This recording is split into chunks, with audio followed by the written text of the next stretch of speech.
29 साल की उम्र में एक जने को 11 डिग्री मिली। कितनी? 11 डिग्री। और सुप्रीम कोर्ट ने सरकार को डांटा। आज सरकार की इंसल्ट की सुप्रीम कोर्ट ने।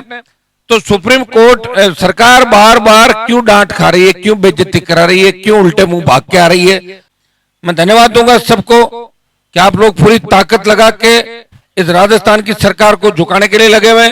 दुर्भाग्य इस बात का है, जो बीजेपी ने कमिटमेंट किया, लोगों से वोट लिए, युवाओं को बरगला के वोट लिए, उन बीजेपी के लोगों को ही हमें जगाना पड़ रहा है और उनको उनका वादा याद दिलाना पड़ रहा है। ये अलग तरह का संघर्ष हम राजस्थान के अंदर कर रहे हैं, जहां कांग्रेस पार्टी चुप है और जो बड़े मगरमच्छ है वो अभी पकड़ से दूर है। अभी तो सुरेश ढाका भी नहीं पकड़ा गया, और से बहुत से आरोपी है जिनसे रीट की, एसआई की बहुत से पेपर के अंदर जो लीक किए, वो जब आएंगे तो पूरी परतें खुलेगी और बड़े मगरमच्छ पकड़े जाएंगे। प्रधानमंत्री जब आए उन्होंने कहा कि मैं पाताल से पेपर माफिया को पकड़ लाऊंगा। गृह मंत्री जी ने कई भर्तियों के नाम गिनाए कि यहाँ ये भर्तियां गलत हुई, मैं ठीक कर दूंगा। भाइयों, इस संघर्ष के अंदर एक चीज मैंने देखी कि आपने अनुशासनात्मक तरीके से लोकतांत्रिक व्यवस्था को कायम रखते हुए अलग अलग चरण में आंदोलन किया। जेल भरो आंदोलन, उसके बाद 1 लाख से ज्यादा जवानों की रैली करी आपने मानसरोवर के अंदर, दिल्ली तक हिला दिया आपने सबको, राज्यपाल से मिले, और भाई राकेश विश्नोई आत्महत्या का मामला, वो भी आंदोलन साथ साथ डबल आंदोलन कर रहे थे। आरएस मेंस का एग्जाम आगे बढ़ाने की बात कर रहे थे, फर्स्ट ग्रेड की तिथि आगे बढ़ाने की बात कर रहे थे, जब हमारे भाई मनोज और लगे हुए थे सारे। और सुप्रीम कोर्ट ने सरकार को डांटा। आज सरकार की इंसल्ट की सुप्रीम कोर्ट ने। तो सुप्रीम कोर्ट सरकार बार बार क्यों डांट खा रही है, क्यों बेइज्जती करा रही है, क्यों उल्टे मुंह भाग के आ रही है। तो ये तो सरकार को खुद ही निर्णय करना चाहिए कि एसआई भर्ती को रद्द करने की बात सरकार को कोर्ट की 1 तारीख है उससे पहले ही दे देना चाहिए कि हम रद्द करने को तैयार हैं, तो जीत हो जाएगी आप लोग। और आरपीएससी के पुनर्गठन के अंदर कोई संवैधानिक बाधा नहीं है। गवर्नर साहब कह रहे थे कि अगर सरकार लिख के दे तो मैं 5 मिनट के अंदर कर दूं। पुनर्गठन ये करना है कि आरपीएससी में लंबे समय जो कर्मचारी जमे हुए उनको बाहर करो, नए ले लो। बाहर करने का रास्ता क्या हो सकता है? वो दूसरी कौन सी जगह नौकरी कर सकते हैं? और या 25-25 साल जिनको नौकरी करे हो गई, उनको घर भेज दो, हो गई ना 25 साल, और क्या लूट के खा गए आरपीएससी को। तो पुनर्गठन, पुनर्संरचना यूपीएससी की तर्ज में आरपीएससी की करें। देखिए, निश्चित रूप से चेयरमैन आपने भेजा, और आज मैं पढ़ भी रहा था कि आरपीएससी की 77 समिति है कि नए चेयरमैन के जाने के बाद एक जांच करी। 29 साल की उम्र में एक जने को 11 डिग्री मिली। कितनी? 11 डिग्री मिल सकती है 29 साल में 11 डिग्री।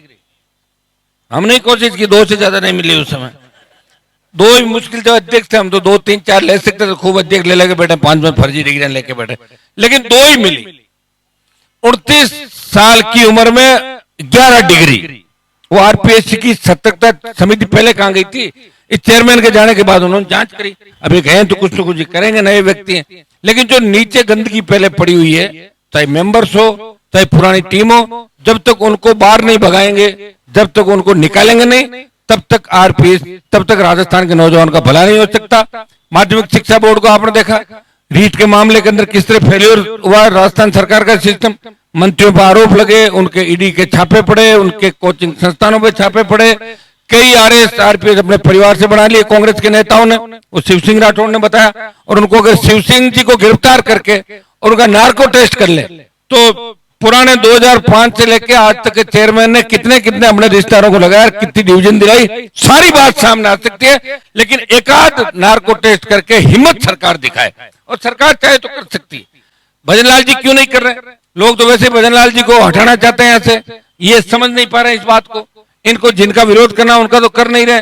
राजस्थान के जवानों का विरोध करें, मैं भर्ती रद्द नहीं करूंगा, मैं एग्जाम की तिथि आगे नहीं बढ़ाऊंगा, मैं फर्स्ट ग्रेड को आगे नहीं बढ़ाऊंगा। मेरी बात का सवाल है, लोग तो यही चाहते हैं कि अकेले बात पकड़ के बैठ जाए और आसपास के लोग सड़क जाए और इनको सीएम से हटवा दे, यही लोग चाहते हैं। हमने प्रधानमंत्री से समय मांगा, गृह मंत्री से समय मांग रखा है, समय मिला नहीं। और जैसे ही समय मिलेगा, ना भी नहीं मिली, समय मिलेगा तो हम जाके आ जाएंगे, और नहीं मिलता है तो हम धीरे धीरे हमारा आंदोलन कर ही रहे हैं। 1 तारीख से बीच में अगर इच्छा हुई तो एक आध और बड़ा आंदोलन बीच में कर देंगे एक दिन, नहीं तो फिर कूच होगा दिल्ली की तरफ। उस कूच के अंदर अग्निवीर के मुद्दे को हम लेंगे, क्योंकि बार बार न तो दिल्ली कूच हो सकता है, ना बार बार बड़े आंदोलन होते हैं। तो अग्निवीर सेना का सम्मान लौटाने के लिए हमारा ही मुद्दा राष्ट्रीय लोकतांत्रिक पार्टी का। पॉलिटिकल पार्टियां बयान जरूर देती है, लेकिन हाउस के अंदर अगर अग्निवीर को समाप्त करने की सबसे ज्यादा बात किसी पार्टी ने करी। जोधपुर में 2 लाख जवानों की रैली, पहले ही दिन झंडे के साथ पूरे राजस्थान के अंदर, पहले ही दिन आपको गलत दिशा में नहीं जाने दिया और सबको साथ लेकर चला। अगर उस दिन आप दिशा भ्रमित होते तो बहुत से मुकदमे दर्ज हो जाते, यहाँ भी रेलें जलती, जिस तरह बिहार, यूपी और दूसरे इलाकों में ट्रेनों में आग लगाई नौजवानों ने। भाइयों, मैंने हमेशा आपका ध्यान रखा, चाहे किसान आंदोलन हो, अग्निवीर का आंदोलन हो, पहलवान बेटियों का मामला हो, और राजस्थान में कर्ज माफी की बात अगर किसी ने उठाई, टोल मुक्त राजस्थान की बात करी, सशक्त लोकायुक्त की किसी ने बात की। लोकायुक्त सशक्त होना चाहिए ताकि मंत्रियों पर, मुख्यमंत्रियों पर भ्रष्टाचार के मुकदमे लोकायुक्त सीधे दर्ज कर सके। ये अधिकार लोकायुक्त को नहीं, अभी अधिकार नहीं, अभी सरकार करती है। अभी तो एसीबी भी जांच जब करती है ना, तो एसीबी सरकार को भेजती है एफआईआर दर्ज करे कि नहीं करे। चालान की छोड़ो, अभियोजन स्वीकृति तो अलग बात है, लेकिन किसी मामले में अगर एसीबी को लगता है भ्रष्टाचार हुआ है और हमारे जैसे लोग लिख के देते हैं, तो एसीबी कहती है कि सरकार से परमिशन लेंगे हम। तो भाई सरकार ने एसीबी को भी एक तरीके से कब्जा कर लिया, उसकी स्वायत्ता पे कब्जा कर लिया, स्वायत्ता पे हनन है। जिस तरह विश्वविद्यालयों की स्वायत्ता पे हनन हो गया, छात्र संघ चुनाव बंद करा दिए, नौजवानों को अपनी आवाज कहने का हक नहीं सड़कों पे। अगर आप आवाज उठाओ, गिरफ्तार करके जेल में डाल देंगे, सजा हो जाएगी, चुनाव नहीं लड़ पाओगे। भाइयों, कितनी बड़ी बाधाएं आपके सामने, उन तमाम बाधाओं को दूर करने के लिए आपका भाई लंबे समय से 25 साल से प्रदेश में लड़ाई लड़ रहा है।